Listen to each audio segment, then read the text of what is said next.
I dag skal vi diskutere aktiv dødshjælp, også kaldet eutanasi.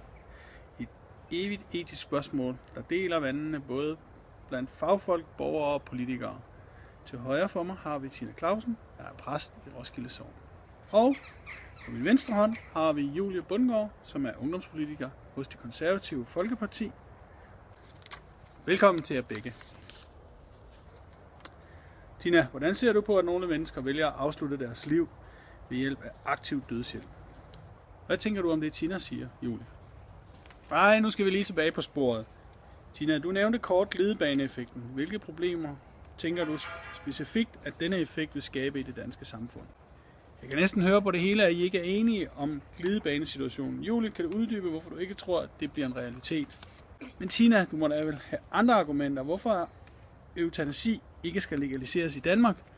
Og hvorfor er den her sag så vigtig for dig, Julie? Hvilke fordele vil det skabe i det danske samfund? Er du ikke bange for, at det vil blive misbrugt? I størstedelen af den danske befolkning er der stor enighed med Julie.